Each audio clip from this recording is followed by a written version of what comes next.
Então, boa noite aí para quem já está chegando.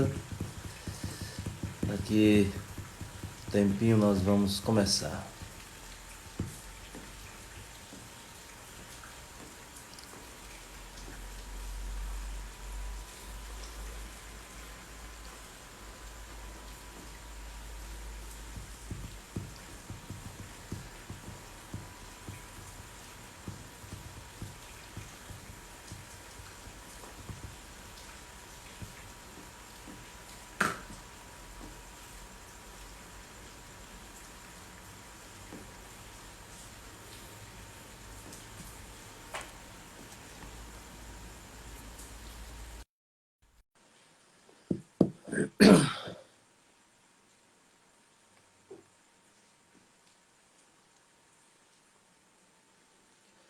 Boa noite, Padre Marcos.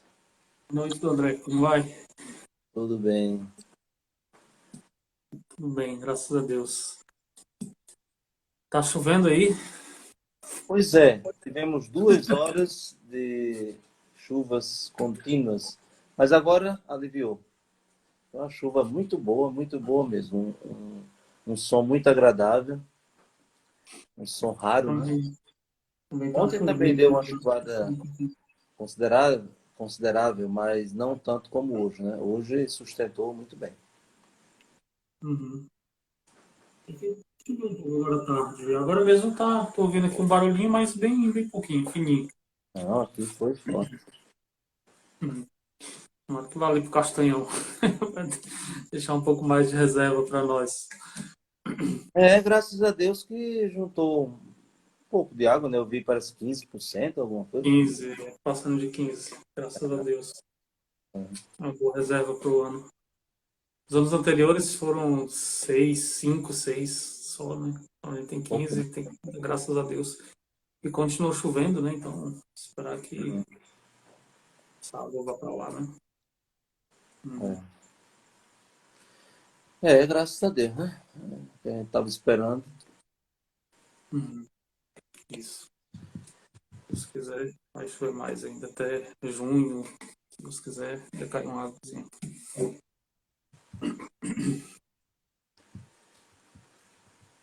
Vendo aí que o sol entrando.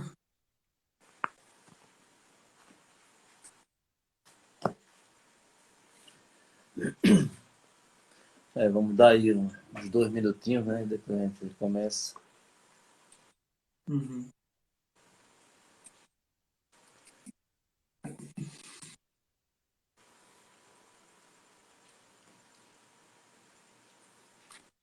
Pois bem, esse final de semana, domingo da Ascensão, o senhor reza aí por nós da Pastoral da Comunicação, né? Que é o dia Sim, é, que é dedicado, então, o dia da Ascensão, né? isso Aí, mesmo. o dia das comunicações. Vamos rezar aí por esse pessoal que está esses dias se dedicando. Estava olhando nas páginas das paróquias, muitas atividades, né? De Uhum. orações transmitidas, tanto missas como o terço, né? Muitas paróquias transmitindo o terço, rezando aí com seus paroquianos. Acho que é uma boa forma de nos manter unidos, né? Em oração, nesse momento exigente, difícil e com certeza as pessoas da paróquia gostam muito de ter essa proximidade, né? Porque você liga em TVs católicas como Canção Nova, Século XXI, TV Aparecidas, tem esses momentos do texto da missa, mas você vê o seu pároco ali, né? Essa palavra mais próxima, a sua paróquia, né? O lugar ali onde você costuma frequentar, eu acho que isso tem um peso muito maior. Fazem as pessoas se sentirem um pouco mais dentro, né, desse mistério da Eucaristia, da missa. Sim, sem dúvida, né? Porque É fácil você se deles. vê no seu ambiente, né? É, tem um aspecto da familiaridade, né? Não é só vendo um evento, né? Mesmo sendo uma celebração, mas você se vê também ali, né? Porque é o seu ambiente, isso é importante, né? Uhum. Com certeza.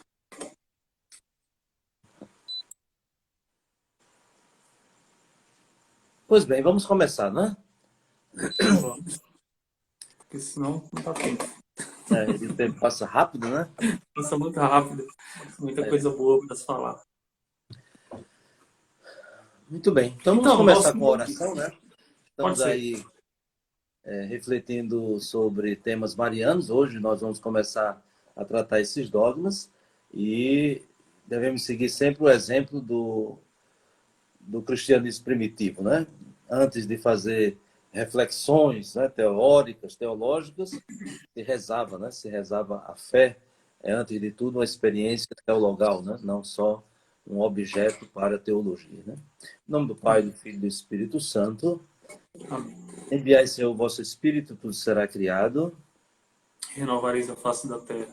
Enviai, Senhor, sobre nós o vosso Espírito, para que socorra a nossa fraqueza, muitas vezes de falta de compreensão, de entendimento, mas nos reanime, nos fortaleça, sobretudo na experiência de fé. A fé é uma adesão do coração, da mente, de todo o nosso ser a uma pessoa, a Jesus Cristo, que é o caminho, a verdade e a vida. Ele que é convosco vive e reina na unidade do Espírito Santo. Amém. Amém. Maria, Mãe da Igreja, Rogai por nós. Muito bem. Lembra a gente parou, né? Nós falávamos da Lumen Gentium na live passada e aí nós ficamos de ver e associar aquele ponto quarto, né? Falando sobre o culto da Bem-aventurada Virgem Maria, para ligar com os dogmas, né? Hoje nós propomos falar sobre o dogma da maternidade divina e da virgindade perpétua. Então, aí o senhor fica livre para nos ensinar, né, mais sobre essas verdades de fé, sobre a Virgem Maria, ligadas ao culto, né, a Nossa Senhora. De fato, isso é muito importante, né? Não só porque da outra vez não deu para terminar, mas sobretudo porque faz essa ligação fundamental, né, entre aquilo que se reflete sobre os dados da fé, sobre o conteúdo da fé, e aquilo que se reza, né? Porque é ali na vivência que de fato a gente vai aprofundando, né? Não só vai se informando, mas vai aprofundando também na dimensão de fé. E ali, na Lumen Gentium, como a gente estava vendo, no quarto ponto, né, do 8º capítulo, se intitula O Culto da Bem-aventurada Virgem Maria. E ali nós temos os números 66 e 67. E aí o concílio nos fala da natureza e do fundamento do culto. Né? Ou seja, o que é e está fundamentado em quê? E aí é muito interessante que cita até um versículo do Magnífica, né? A gente tem seguido assim essa dinâmica, né? Nós partimos primeiro dos fundamentos bíblicos, né? Passamos aí para a palavra do magistério. Agora vamos começar, né? Essa quarta-feira e a próxima sobre os dogmas. E o ponto de partida é sempre a revelação, a palavra de Deus, a Sagrada Escritura. E é muito significativo que o próprio concílio nos coloque como inspiração uma palavra que está no Magnífica, né, que é uma palavra de Maria. E o que é que ela diz? Todas as gerações me proclamarão bem-aventurada, porque realizou em mim grandes coisas aquele que é poderoso. Então, essa palavra de Maria, naturalmente, né, inspirada pelo Espírito Santo, tem dois elementos fundamentais. E dois elementos que nós podemos reconhecer, né, como presentes em toda a história da salvação. Né? É o humano e o divino, que se encontram, que se unem, e aí acontecem coisas maravilhosas. Claro que não colocando essas duas realidades no mesmo nível, né? Porque aí não seria nada de diferente, né? Se está no mesmo nível, nivelado, isso não tem sentido. Então, o que é que diz Maria? Maria diz que todas as gerações vão proclamá-la bendita, vão reconhecer nela algo maravilhoso. Né? O Senhor fez em mim maravilhas. Daí é que vem justamente essa expressão, né? Magnificat. Né? O Senhor fez em mim maravilhas. Mas se a gente observa bem direitinho, essa lucidez da proclamação de Maria é evidenciando o sujeito, né? Quem faz isso? Quem fez isso? Quem realiza isso? O Senhor, que é todo-poderoso. Então, o Senhor fez em mim grandes coisas, né? Santo é o seu nome. O Senhor olhou para a minha humildade, né? Para a minha baixeza. Então, vemos aí como há esse encontro, né? Ou seja, de Deus com a sua criatura por excelência, o ser humano. Então, diríamos que o concílio nos lembra isso, que este culto, né, aí são palavras mesmo do concílio, da Constituição, como nós estamos vendo, né? Não digo nem um estudo, né? A gente está só fazendo uma leitura mais de busca de inspiração. Então, este culto, tal como sempre existiu na igreja, né, e nós podemos dizer que não é uma invenção, né, posterior, né, mas a própria comunidade, nós vamos perceber pelo Evangelho, porque se Lucas coloca isso no seu Evangelho, evidentemente ele não inventou essa expressão, porém ele coloca essa expressão reconhecendo também ali no seu ambiente, na sua comunidade, onde o Evangelho é registrado, que a própria comunidade está de acordo, né, reconhece, né, tem essa sensibilidade diante das grandes obras que Deus realizou através de Maria. Pois bem, e em Maria, né? Daqui a pouco nós vamos falar também dessas construções sintáticas, né? Sem entrar em muitos detalhes para não ficar pesado. Então, diz aqui o concílio, né? Este culto, tal como sempre existiu na igreja, embora inteiramente singular, difere essencialmente do culto de adoração, que se presta por igual ao Verbo encarnado, ao Pai e ao Espírito Santo. E, ao mesmo tempo, né, esse culto a Maria favorece também esse culto a Deus e de forma muito significativa. Então, a primeira coisa que o concílio nos lembra sobre a natureza e o fundamento do culto, né, que nós estamos chamando, né, a devoção à Nossa Senhora, né, que ela não é deusa, né? Primeira coisa, né? Então, por isso que se difere essencialmente. Eu gosto muito dessa palavra culto, né? Porque está dentro de um campo semântico muito rico, né? Culto, cultivar, né? Tudo isso está muito relacionado. Cultura. Então, é o quê? É aquilo que se considera, né, com atenção, né, se cultiva, né? Então, no culto, nós cultivamos um relacionamento.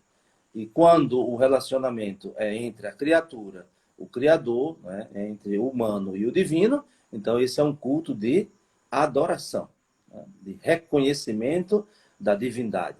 Quando nós falamos, né, do culto a Maria, da veneração aos santos, é um reconhecimento daquilo que Deus realiza através, né, da Virgem Maria e dos santos, e, portanto, sempre nos leva a Deus. Eu gosto muito daquela imagem, uma obra de arte, uma obra-prima, uma pintura, uma peça musical, né, dadas, quanto mais bela ela for, mais se exige o conhecimento do seu autor. Quando é algo que não chama atenção, você não quer saber nem quem foi que fez, né? Mas quando a coisa é, de fato, bela, atraente, então a sua pergunta primeira é: quem é o autor disso, né? Então voltamos aí para o Magnífica. O Senhor fez em mim são grandes coisas que ele fez em mim, sim.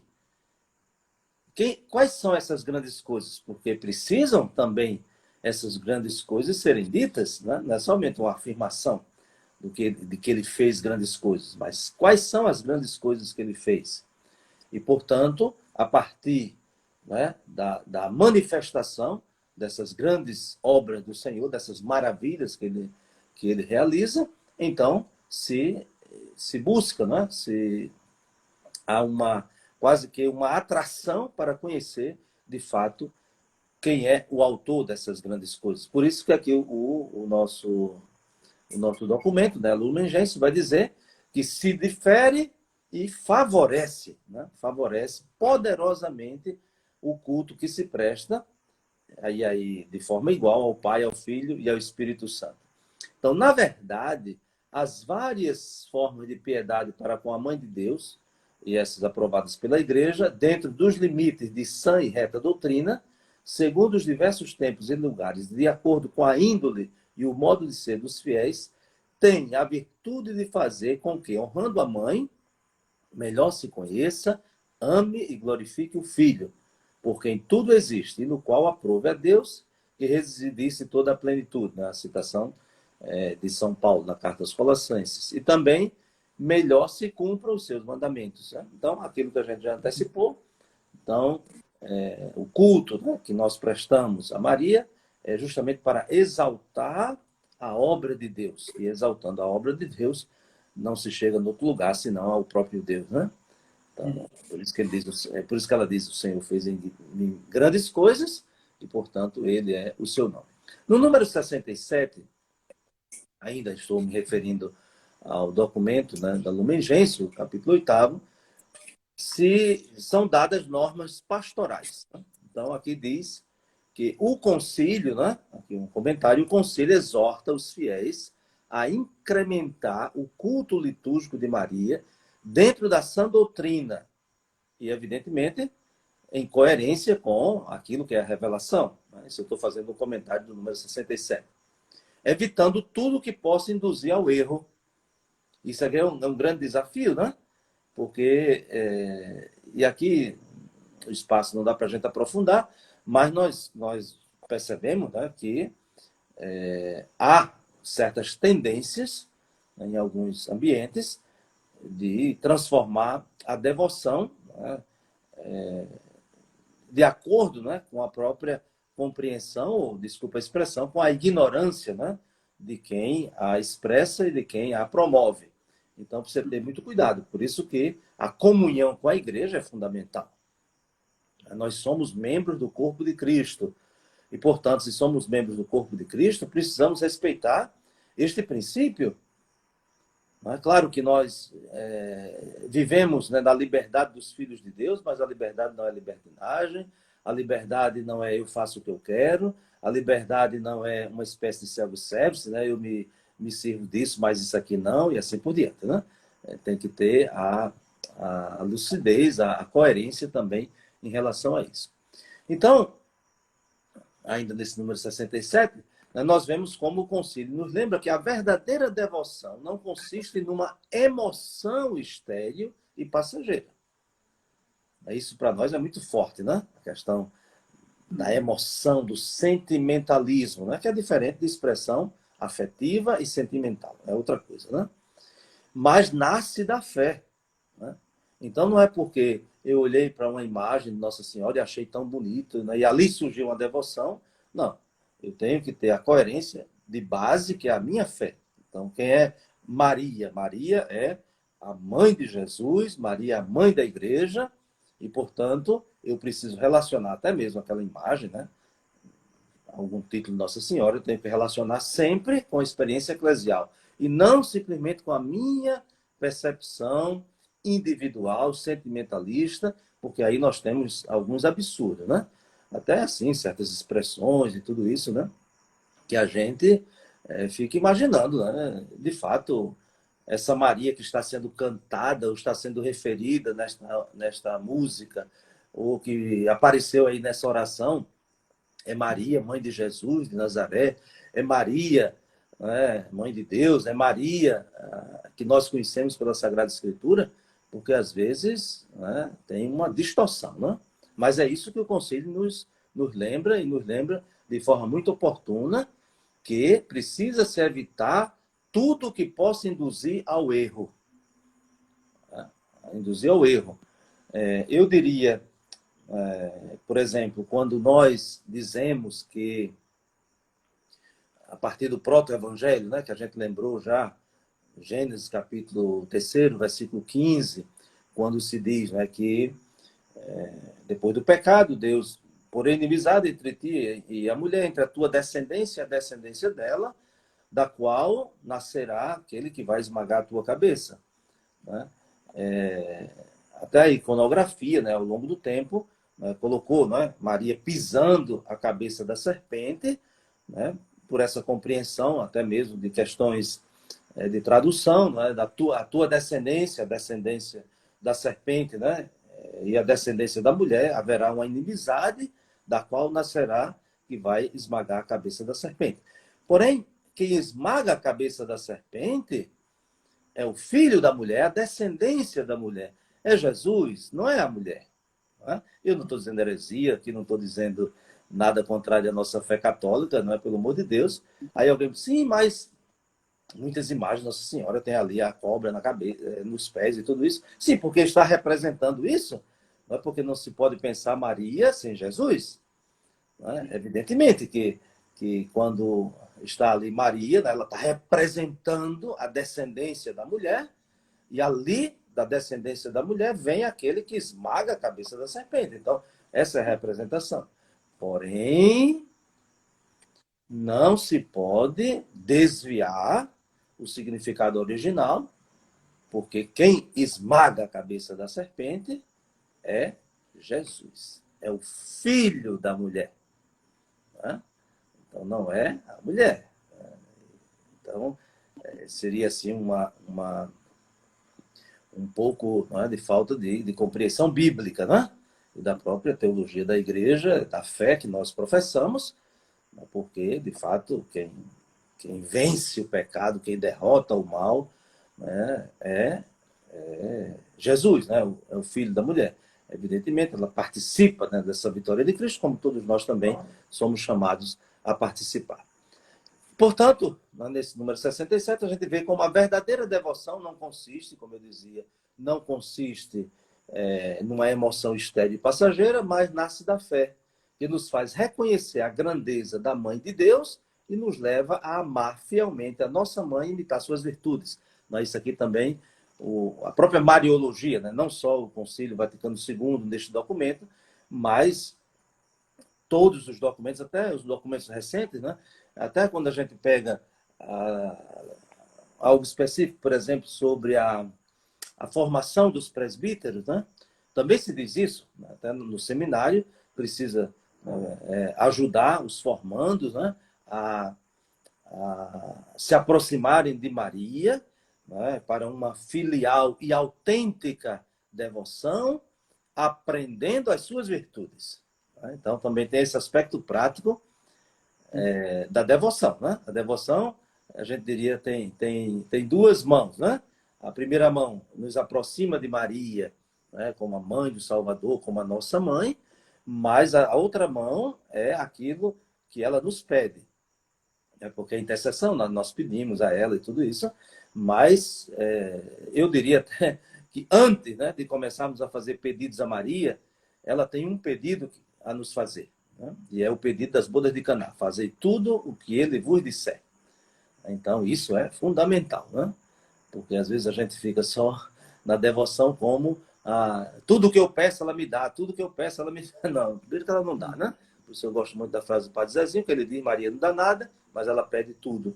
Né? Então, nós pedimos a sua intercessão, né? E ela, como mãe amorosa, né? Mãe pressurosa, né?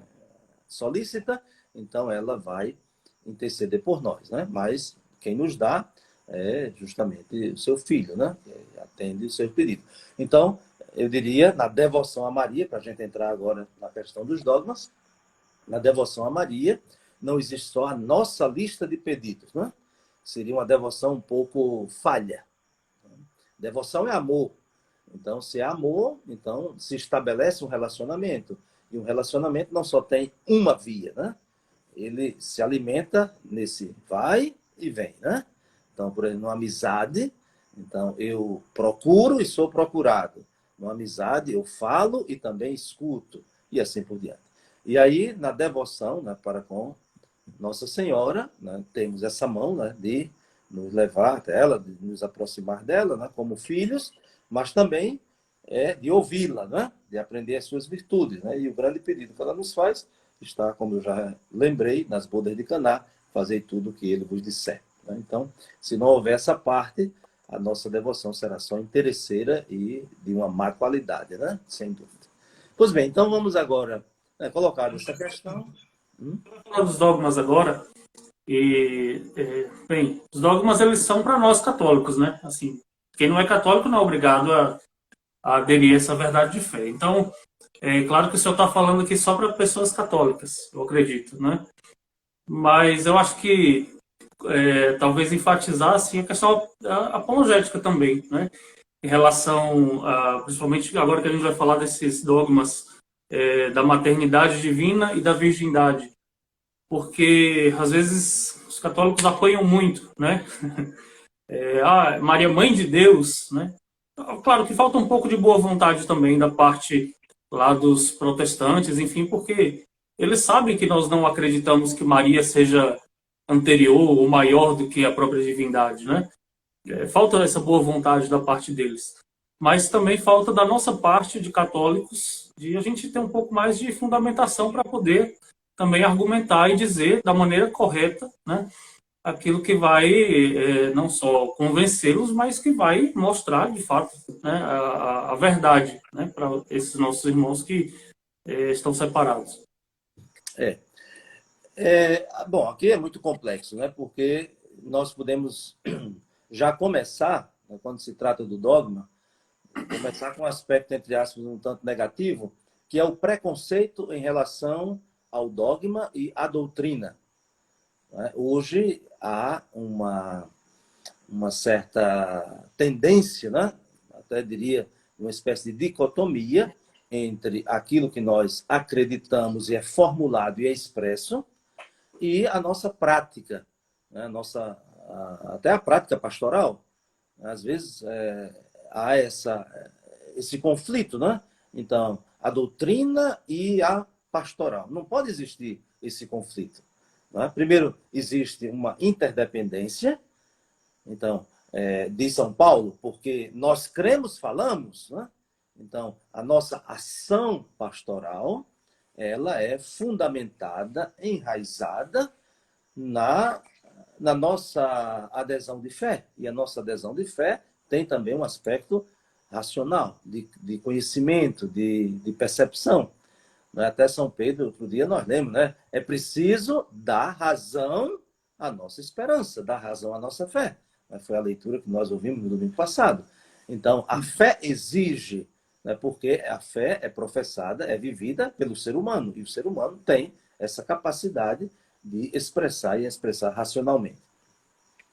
Então, a primeira coisa um desafio é vencer essa tendência preconceituosa em relação aos dogmas.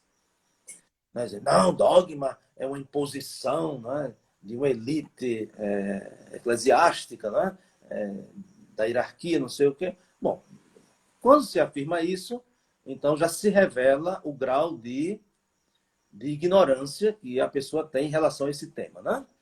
Então, é a primeira coisa, né? Infelizmente, isso acontece, né? Então, a pessoa fala, né, com todo, não diria autoridade, porque ele falta conhecimento, mas fala com um autoritarismo, né, para combater, né, aquilo, vamos dizer aqui o tema em relação aos dogmas, mas se você vai procurar saber, infelizmente, não sabe nem do que se trata, né? É uma postura um tanto arrogante e preconceituosa e de fechamento, né? Então, eu não acredito que Maria é mãe de Deus. Sim, mas você não acredita por quê? Porque como existem os argumentos para acreditar, e sendo um ser humano que diz que não acredita, deveria também ter alguns argumentos, né, para contestar. E quando você vai para isso, não tem, né? E às vezes quando fala com essa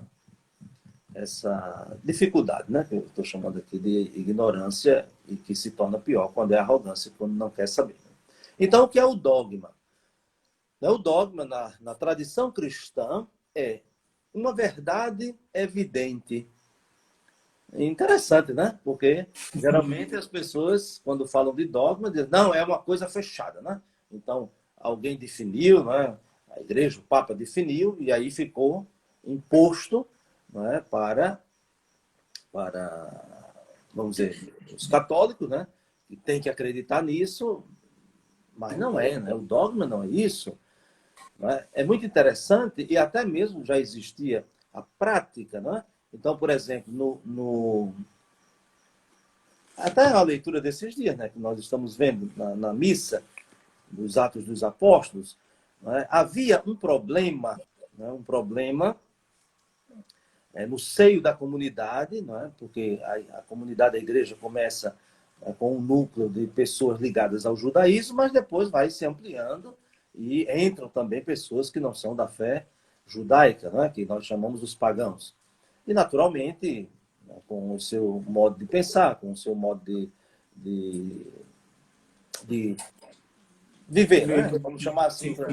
Uhum. Pois é. Então, se gera uma dificuldade, né? Porque quando eram judeus, então, parece que a coisa ia numa determinada, entre aspas, né? Conciliação, mas agora com esse grupo, né, de pagãos que nem conheciam as tradições judaicas e tudo isso, então os judeus, no seio da comunidade, então começam a fazer pressão, né, que eles deviam, né, primeiro se tornarem judeus para depois aderirem à fé cristã, toda aquela confusão. E aí o que é que acontece? Né? É o primeiro concílio, né, em 49, se diz, né? Geralmente se diz assim, o primeiro concílio da igreja aconteceu justamente ali, né? Ainda com os apóstolos, né? Fala ali em 49, e ali o que foi que aconteceu? Eles foram discutir os problemas da comunidade. Né? E nessa discussão dos problemas da comunidade, então devem tomar uma decisão. Né? E aí a expressão que eles usam, aqui eu tenho o livro dos Atos dos Apóstolos, no capítulo 15. Bom, era melhor ler todo o capítulo, mas nós não temos o tempo. Mas aqui é interessante que, quando eles discutem o que é que nós vamos fazer, né, diante dessa situação, então, em espírito de oração, naturalmente, considerando a própria tradição, considerando a própria escritura. Então, no versículo 28, o texto diz assim: pareceu, e aqui tem um reforço, né, por causa da palavra, pareceu bem ao Espírito Santo e a nós não impor a vós nenhum fardo, exceto essas coisas necessárias. E aí se vai. Então, nós diríamos que com essa experiência eclesial nasce a necessidade de se definir as verdades, né, os dogmas. Mas não definir inventando, isso é diferente, mas definir reconhecendo. Por isso que a palavra dogma vem do verbo dokeu, né, dokeina, e aqui está no passado, né? Doken, ou seja, pareceu bem, apareceu, é evidente, né? É evidente que nós devemos tomar essa decisão. Então vejam que o dogma não é uma imposição, mas é um acolhimento de uma verdade que insiste, não é? De uma verdade que se apresenta, de uma verdade que está dizendo, olha, vocês não estão vendo, não? Uma vez eu escutei uma definição do óbvio, né? É muito interessante. Ou melhor, até a pessoa dizia assim, o que é criatividade, né? Criatividade é reconhecer o óbvio antes dos outros. Né? Então, você vê, uma pessoa criou uma coisa, né? E aquilo teve adesão, né? Como se estivesse esperando. Então, depois de um certo tempo, qual é a conclusão? Mas é óbvio que nós precisávamos disso. Mas é óbvio que isso era para ter sido feito, né? Mas até então não tinha sido feito. Uhum. Então, ele, fulano criou, fulano é criativo e assim por diante, né? Então, os dogmas proclamados pela igreja, eles vêm justamente como formulações de uma verdade que eu diria se impõe de baixo, não de cima. Porque essa é a visão preconceituosa, né? Então, por exemplo, o dogma da maternidade divina. Havia uma tensão, ou seja, mas afirmar que Maria é mãe de Deus, e toda essa discussão, né? Porque aí vem também as provocações das heresias, mas quando, né, depois de um determinado tempo, né, e como eu dizia, até mesmo rezado, né, porque as verdades de fé, antes de serem proclamadas, né, ou seja, colocadas em determinadas formulações e documentos, elas são sempre rezadas. Né? Então, chamar Maria mãe de Deus não foi a partir de uma definição de um concílio, né, em Éfeso. Não, isso a própria igreja. E aí a gente já pode entrar na própria Bíblia, né? Que é o fundamento. Então, quem foi que, na Sagrada Escritura, no Novo Testamento, chamou pela primeira vez Maria de mãe de Deus? Né? A gente não pode ficar pensando que aqui foi no concílio, né? no concílio de Éfeso, que ali se proclamou e a partir dali se começou a chamar Maria de mãe de Deus. De forma nenhuma. Isto é, se no relato, né? Agora pegamos o Evangelho, né? Se no relato da visita de Maria a Isabel, né? No Evangelho de Lucas, no capítulo 1, no versículo 39, então diz que Maria subiu, né? Foi lá para a região montanhosa, depois que recebeu o anúncio, entrou na casa de Zacarias, saudou Isabel. Isabel ouviu a saudação de Maria. Não foi só Isabel, né? que acolheu aquela presença, porque não se diz o que foi que Maria disse. Diz apenas que, ao ouvir a saudação, Isabel ficou assim, tão contente, né? tão exultante, né? Que até a própria criança, João Batista, no ventre de Isabel, estremeceu.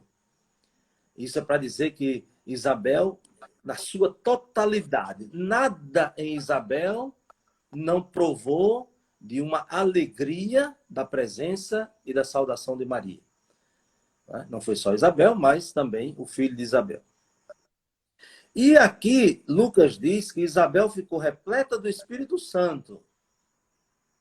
Olha lá. Né?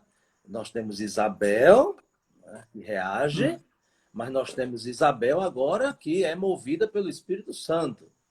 Para reconhecer uma verdade, diríamos, para proclamar um dogma. Né? Porque, como nós ouvimos aqui nos Atos dos Apóstolos, assim, pareceu bem ao Espírito Santo e a nós definir isso aqui, né, para o bem da igreja. E que depois vai se reconhecer. Era evidente, né? Como é que vai impor, né, aos pagãos que primeiro sejam iniciados no judaísmo para depois aceitar a fé em Cristo, né? Depois, como eu disse, né? É óbvio, né? Mas até então tinha uma tensão. Por isso que é importante, não é, que a igreja, iluminada pelo Espírito Santo, socorrida pelo Espírito Santo, não é, saia desse impasse, que é justamente reconhecer a verdade, como a gente já disse, é uma verdade que se impõe. Portanto, então diz que Isabel, cheia do Espírito Santo, com um grande grito, exclamou. E é muito bonita essa expressão, né, em grande voz. Né? Em grande voz é uma expressão que remete a alguns salmos do Antigo Testamento que tinham como objetivo fazer ressoar, não é, em todo o mundo aquele louvor de Deus. Então, nós diríamos que Isabel, com um grande grito, não é, a pobrezinha da velhinha, mas ali, sustentada pelo Espírito, né, ela dá um grito, e esse grito de Isabel, e é interessante, eu acho muito bonito o jeito de dizer, né, de Lucas, que diz com um grande grito exclamou, né? Ou seja, veja como uma coisa tem uma força, né? Então, esse grande grito de Isabel ainda se faz ouvir quando nós repetimos essas palavras dela. Então, se ela deu um grande grito movida pelo Espírito Santo, então não pode existir contradição, não é? Ou seja, o que ela disse não pode não ser verdade. Não é? Porque até nós estamos, claro, é outro evangelho, mas nesses dias nós estamos ouvindo muitas vezes, né, até de manhã, quando a gente faz a reflexão, que Jesus chama que o Espírito Paráclito, o defensor, o advogado, é Espírito da verdade. Então, se Isabel, cheia do Espírito Santo, abre a boca, então ela não pode dizer mentira. Isso não é fundamentalismo, isso é coerência, né? Porque se nós acreditamos que o Espírito é o Espírito da verdade, então, por isso, aquela formulação dos Atos dos Apóstolos, né? Pareceu bem ao Espírito Santo e a nós. Então, não há uma contradição. Então, a proclamação, né, da verdade de fé, ela não pode ser, né, uma coisa que... Não, depois descobriu que era mentira, que não era bem assim. Não. E o próprio Vaticano II também, quando fala, né, das proclamações de fé do dogma, diz que a verdade, ela não se aprisiona, né? Mas ela permanece. A verdade permanece, evidentemente, o jeito de dizer, né, dentro de um determinado contexto, né? Isso ninguém coloca em dúvida, né? Isso é a própria necessidade humana. Pois bem, então o que é que Isabel diz? Bendita és tu entre as mulheres e bendito é o fruto do teu ventre, de onde me vem a graça que a mãe do meu Senhor me visite. Né? Então, olha lá. Né? Quem é que disse pela primeira vez que Maria era mãe de Deus? O anjo, quando apareceu a Maria na narração anterior, ele vai dizer: Isabel, tua parenta. Né? Então já se sabe qual é a ligação que existe entre Maria e Isabel. Elas são parentes. Né? Até a tradição vai dizer são primas e assim por diante. Mas agora, Isabel não chama Maria minha prima. Né? A Isabel diz assim: oh, minha prima, que alegria você aqui na minha casa. Né? Eu tinha tanta vontade de que você viesse aqui. Não. Isabel se dirige a Maria reconhecendo-a já em algo sobrenatural. Não é simplesmente a sua amiga, a sua prima, a sua conhecida, um parente muito amigo. Não. De onde me vem a graça que a mãe do meu Senhor me venha visitar? Ou seja, meu Senhor. Então, o que é Senhor? Senhor é o nome respeitoso, né? Adonai, o nome respeitoso que o judeu utiliza para se referir a Deus e evita o tetragrama sacro, né? Javé. Então, não vai se esperar que aqui Isabel dissesse, né? Até por uma questão, né, do próprio costume, a mãe do meu Deus, né? De Javé, não ia dizer isso, né? Mas a mãe do meu Senhor. E vejam que, claro que reflete naturalmente aquilo que a comunidade já está acreditando, que já é fé da comunidade. Lucas não escreveu, não é, isso aqui no dia 25 de junho, né? Depois que o menino nasceu, logo em seguida. Não, Lucas escreveu anos depois e já refletia, não é? Já tinha, vamos dizer, a tonalidade da fé da comunidade. Não é? Então, se a comunidade não acreditasse, né, que Maria era mãe de Deus, então, como é que tinha chegado até Lucas, né? Vamos colocar aqui 80, né? Isso significa 50 anos, mais ou menos depois, como é que teria chegado a Lucas essa expressão? Né? Então, aqui tem um fundamento, né, muito, muito consistente, né, de que não é o concílio de Éfeso que vai inventar, impor uma verdade de que Maria é mãe de Deus. Não, o concílio de Éfeso vai reconhecer aquilo que já era rezado, já era professado, já era acreditado. Então, todas as verdades de fé, né, elas não são imposições arbitrárias de cunho ideológico, né, para corresponder a um determinado grupo, né, que está fazendo pressão. Não. Tem que ter honestidade, né? Porque às vezes tem esse preconceito, né? Uma imposição. Não é imposição, né? Como eu já disse, não vou repetir, para não ficar tão cansativo. Então, o que é que Isabel diz? A mãe do meu Senhor.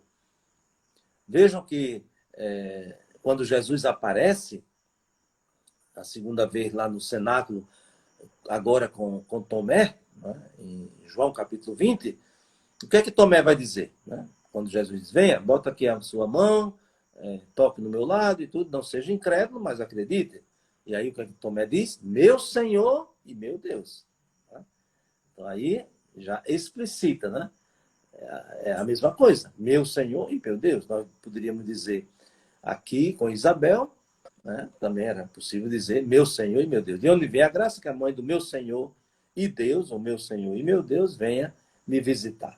Então, aqui nós vemos claramente que a própria Escritura, e aqui eu não estou fazendo citação fundamentalista, né?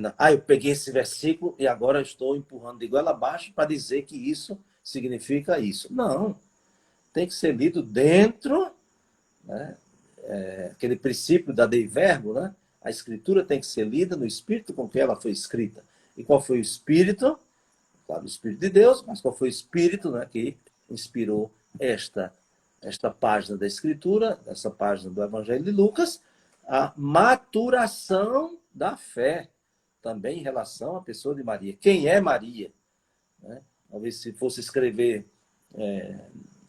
no dia, né, em cima da hora, não tivesse essa profundidade, mas com a maturação, né, o aprofundamento, né, da própria fé na comunidade, portanto, rezada, né, essa fé rezada e iluminada pelo Espírito da verdade, então se faz essa proclamação. Então, é muito importante este texto, né, como fundamento bíblico, não é só esse, para dizer que não é uma formulação artificial, simplesmente circunstancial, de imposição, né, de uma determinada fé para a igreja. É interessante a gente recordar que esses 4 dogmas marianos, né, que nós estamos vendo, né? A maternidade, né? Logo em seguida a virgindade perpétua, depois a Imaculada Conceição e a Assunção de Maria, esses dogmas marianos, eles são na raiz, ou seja, o que sustenta essas formulações é o dogma cristológico.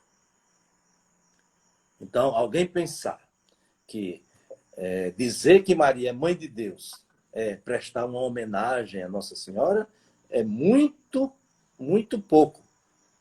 Dizer que Maria é mãe de Deus é reafirmar a fé que Jesus é Deus. E aí a gente vai para o contexto histórico. Nós poderíamos dizer assim, rapidamente, né, porque o assunto é muito complexo, mas nós poderíamos dizer que ali, na consolidação do cristianismo, até mesmo a própria literatura cristã que vai surgindo, né, no primeiro século, então vai a partir da experiência, né, sobretudo do núcleo mais próximo de Jesus, que vai descobrindo, daí vai aceitando esta verdade. Quem é Jesus? Jesus é o enviado de Deus, Jesus é o Filho de Deus. Ou seja, vai se desenvolver a cristologia. Né? Então, ali, nos primeiros séculos, eu penso, primeiro século, segundo século, se vai, né, tendo uma clareza maior de quem é Jesus, né, de fato, quem é Jesus. E aí, diante, vamos dizer, né, da consolidação, eu até diria, espiritual, existencial e, consequentemente, dogmática, aí vem reações. Né? Então, como é que Jesus, que é um homem, né, que até morreu e que nasceu, né, é Deus? Então, vem uma pergunta aí, quase para puxar o tapete, né, daquilo que a comunidade, e até já registrado na Escritura, vai dizer, porque já existe esse conflito. Né? Até uma das acusações para levar Jesus à morte era, mas ele se fez filho de Deus. Então, isso para um judeu, como é que se só existe um Deus, como é que esse aí agora vai dizer que é Deus? A confusão está feita, né? Então, mas na comunidade cristã tem isso. E por essa adesão de fé, por essa convicção, eles vão ter a perseguição externa. Então, Nós vemos aí os Atos dos Apóstolos, está cheio, até quando chega no Apocalipse, os cristãos são perseguidos, e isso cria até mais resistência e cria mais firmeza. Estão perseguidos porque aderiram a uma pessoa e dizem que essa pessoa que foi morta, né, ressuscitou. Aí a razão da esperança deles. Tá bom. Aí quando a coisa, entre aspas, fica mais tranquila, aí começa a confusão dentro.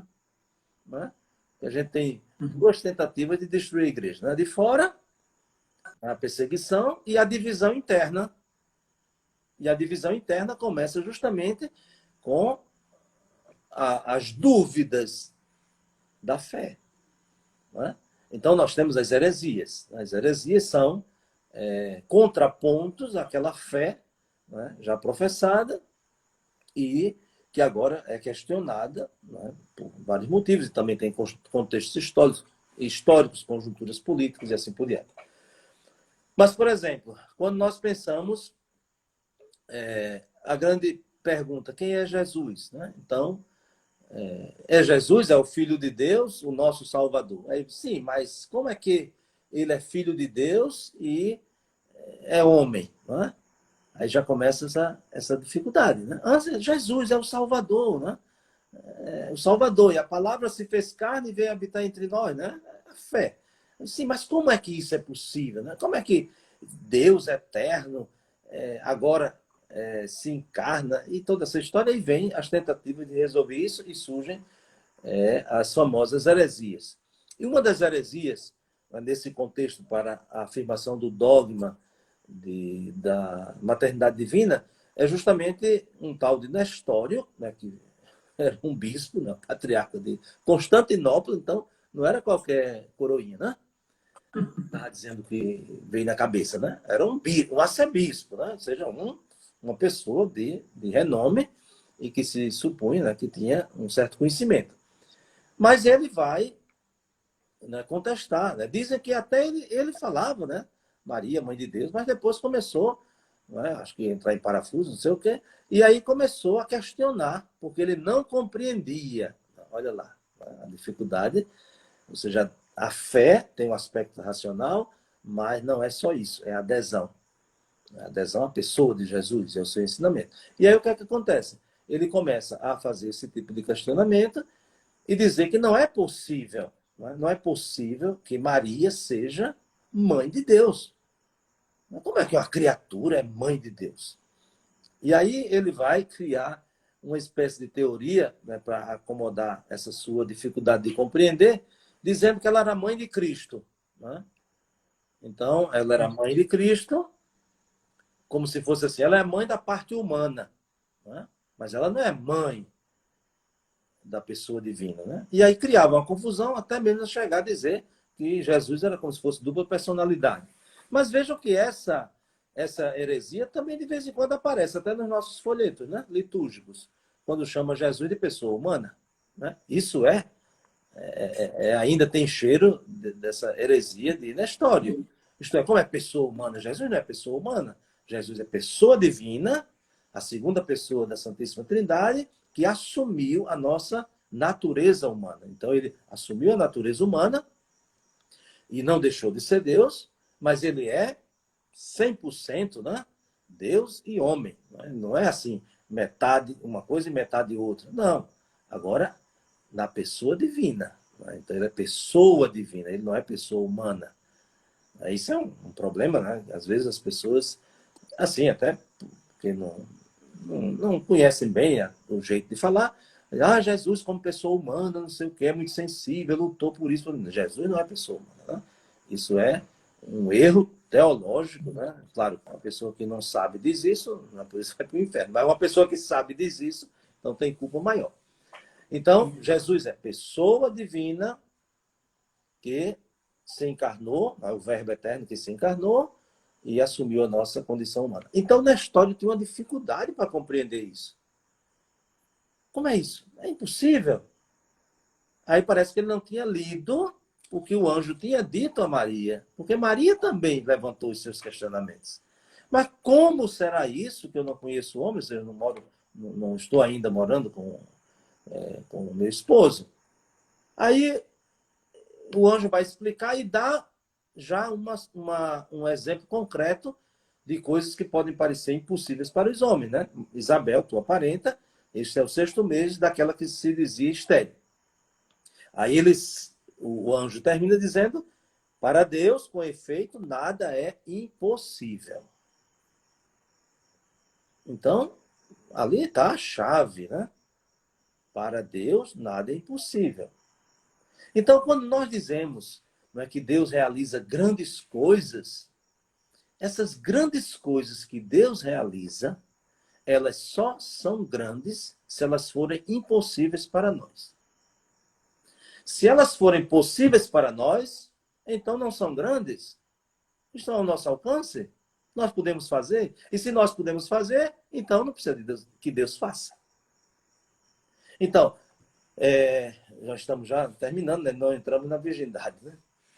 Mas vejam que é muito interessante quando a igreja proclama essas 4 verdades de fé sobre Maria, a maternidade, a virgindade, a Imaculada e a Assunção. A igreja não está fazendo outra coisa senão dando nome àquilo que Maria já tinha dito. O Senhor fez em mim grandes coisas. O Senhor fez em mim maravilhas. E, portanto, quais são essas maravilhas? Aí, a proclamação dos dogmas vamos dizer, tornar evidente, né, para a nossa compreensão, não a compreensão de como isso se dá, porque a gente não consegue, mas a compreensão de que isso se deu, né, isso aconteceu.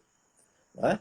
Então, por exemplo, o texto, né, da Anunciação também é fundamento bíblico para a Imaculada Conceição, nós vamos ver na outra semana. Né? Por que Maria é Imaculada Conceição? Né? Então, é o texto bíblico que nos dá essa iluminação. Mas podemos dizer, diante daquilo que o anjo apresenta como grande coisa que Deus vai fazer, não é, em Maria, na vida dela, ela também se questiona. É ser humano, né? Mas como se fará isso? Aí vem a resposta. Aquilo que para os homens é impossível, para Deus não é. Então, e é muito interessante, né, esse jeito, né, de Deus fazer, que aí é a revelação, ou seja, Deus faz grandes coisas, e só Ele faz grandes coisas, mas Ele faz grandes coisas no ser humano. Porque senão não teria sentido. Não é? Como é que eu vou dizer que Deus fez coisas impossíveis se isso não é em nós, para nós e através de nós?